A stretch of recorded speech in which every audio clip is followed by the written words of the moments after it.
जैसा आप कहते हैं कि बेटियां सबकी साझी होती हैं, माँ बाप का और परिवार का जो दुख है वो हम सब समझते हैं और इस दुख की घड़ी में हम उनके साथ खड़े हैं। परसों रात जैसा कि आप जानते हैं वो परिवार की तरफ से एक मांग प्राप्त हुई कि इस केस की इन्वेस्टिगेशन को सीबीआई को दे दिया जाए। तो परसों रात को ये पहली मर्तबा ये डिमांड आई, जिसको तुरंत सीएम साहब ने उसको माना और ट्वीट भी किया। और कल सुबह फिर एक और डिमांड प्राप्त हुई कि इसका जो एक तीसरा पोस्टमार्टम एम्स से कराया जाए।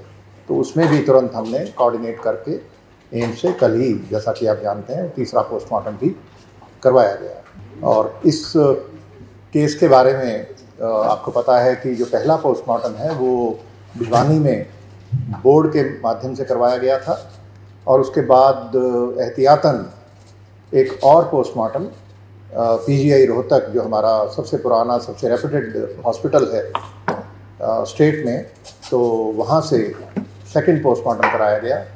डॉक्टर्स ने कुछ सैंपल लिए और वो सैंपल्स पे उन्होंने हिदायतें दी कि कुछ टेस्ट करवाए जाएं ताकि वो ओपिनियन अपनी दे सकें। वो सारे टेस्ट हमारी फॉरेंसिक साइंस लैब जो मधुबन में और रोहतक में हैं, राष्ट्रीय स्तर की लैब्स हैं, तो उनमें वो टेस्ट करवाए गए और सोमवार को कुछ रिपोर्ट्स प्राप्त हुई।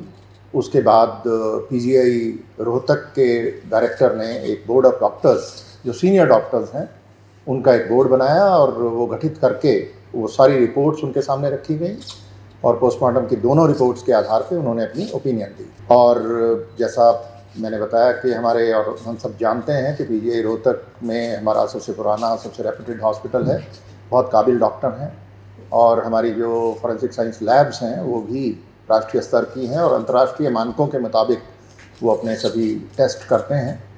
तो ये जो निर्णय हुआ सीबीआई को देने का है, किसी भी तरीके से कोई उनकी, हमारे जो वैज्ञानिक हैं और जो हमारे डॉक्टर हैं, उनकी निष्ठा और काबिलियत पर कोई प्रश्न चिन्ह नहीं है, बल्कि क्योंकि परिवार की मांग थी और ये ट्रांसपेरेंसी की एक जो कमिटमेंट है सरकार की, उसके तहत कि सब कुछ ट्रांसपेरेंटली किया जाए और जन भावना का ध्यान रखते हुए ये निर्णय लिया गया। और इसमें जैसे ही परसों रात डिमांड आई, उसको तुरंत मान करके इस केस को जल्दी ही ट्रांसफ़र कर दिया जाएगा। उसकी एक प्रक्रिया है, वो पूरी करके ये सीबीआई को चला जाएगा।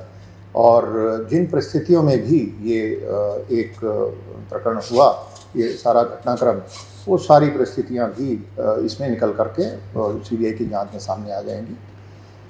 तो इस सारे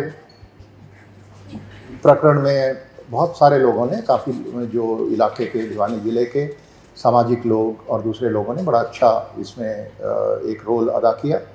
उन्होंने समझदारी से काम लेते हुए, जब एक स्टेज आई जब वो मॉब था जो लीडरलेस हो गया, कोई नेता नहीं था, तो उस वक्त काफ़ी लोगों ने अच्छा एक रोल प्ले किया, तो उन सबका धन्यवाद। लेकिन कुछ ऐसे लोग भी थे जिन्होंने, आपने देखा कि भ्रामक और एक तथ्यात्मक रूप से गलत प्रचार भी करके गैर जिम्मेदाराना एक माहौल बनाने का प्रयास किया, अराजकता का एक माहौल बनाने का प्रयास किया, कुछ सुर्खियां बटोरने के लिए कुछ शरारती तत्व, वो भी ऐसे लोग बीच में, ऐसे जब आंदोलन होते हैं आप जानते हैं कि वो आ जाते हैं, तो ऐसे लोगों के खिलाफ भी कुछ कार्रवाई की गई है। और मैंने कहा है अपने अधिकारियों को कि और ऐसे लोग जो भी हैं उनको चिन्हित करें और ये इस तरीके के लोग पूरी व्यवस्था पर एक प्रश्न चिन्ह लगाने का प्रयास करते हैं सूचना बटोरने के लिए और एक अपने पॉपुलिज्म की वजह से, तो इनको चिन्हित करना ज़रूरी है और जो भी कानून के मुताबिक एक्शन ज़रूरी है इनके विरुद्ध लिया जाएगा, क्योंकि इस प्रकार के लोग पूरे लोकतंत्र पर एक तरह से प्रश्न चिन्ह लगाने का प्रयास करते हैं। तो ये कुछ चीज़ें थी और हम जो, जैसा आपको पता है कि कुछ पुलिसकर्मियों पर भी एक्शन हुआ, वो किसी इन्वेस्टिगेशन की किसी कमी की वजह से नहीं हुआ। वो एक परिवार की शुरू में ये बातें आई कि उनके साथ व्यवहार कुछ ठीक नहीं किया गया, तो उसके चलते विभागीय कार्रवाई जो हुई उसमें जो भी आगे उनको प्रिंसिपल्स ऑफ नेचुरल जस्टिस के हिसाब से, जो हमारी प्रक्रिया है उसके हिसाब से मौका दिया जाएगा अपनी बात रखने का और जांच आगे बढ़ेगी और जो जांच में दोषी पाया जाएगा उसके विरुद्ध कार्रवाई की जाएगी। सर ये मामला इतना लंबा देखिए साहब, जब ये सारा का सारा आपने देखा होगा कि जो इन्वेस्टिगेशन है पूरी की पूरी साइंटिफिक हुई अभी तक। ये सारी जो इन्वेस्टिगेशन की जो फाइंडिंग्स हैं वो दो चीज़ों पर आधारित हैं, पोस्टमार्टम की रिपोर्ट और फॉरेंसिक साइंस में जो टेस्ट हुए लैब्स में उनकी रिपोर्ट्स। तो जो टेस्ट होते हैं उनका एक प्रोटोकॉल है, उस प्रोटोकॉल में हम कंप्रोमाइज़ नहीं करते। जो हमारे वैज्ञानिक हैं इन लैब्स के अंदर वो इंटरनेशनल स्टैंडर्ड्स जो मानक हैं उनके मुताबिक अपने टेस्ट करते हैं, उनमें समय लगता है। और एक रिपोर्ट ऐसी है, आप देखिए वो अभी तक उसकी वो आ जाएगी एक रिपोर्ट, उसकी बहुत रेलिवेंस नहीं थी, पेरिफेरल थी, लेकिन उसका एक प्रोटोकॉल है। उन्होंने कहा जी 3 दिन लगेंगे। तो जैसा हम बीमार हो जाते हैं, हम लैब में टेस्ट कराते हैं तो कई बार ब्लड कल्चर और दूसरे टेस्ट होते हैं, आपको पता है, उनमें 36 घंटे 48 घंटे का समय वो बताते हैं आपको, इतना समय लगता है।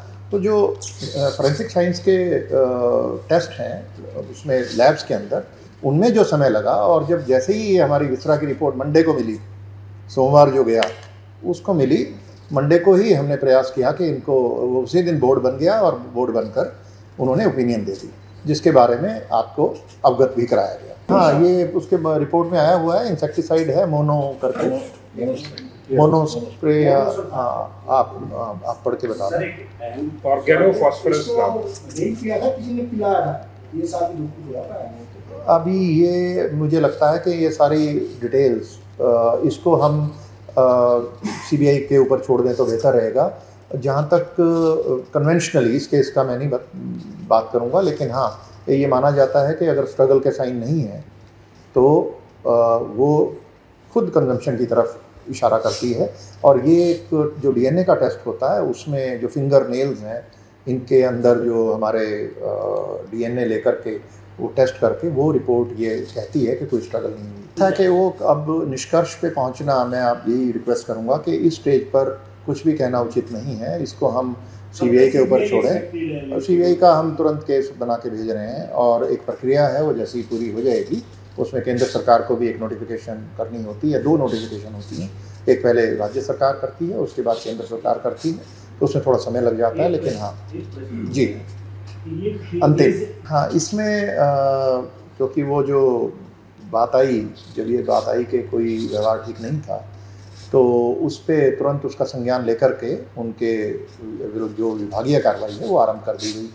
और जहाँ तक इसमें जो 112 की बात आती है, 112 की हर कॉल रिकॉर्ड होती है, इसमें भी जो कॉल आई उनकी रिकॉर्डिंग मैंने सुनी।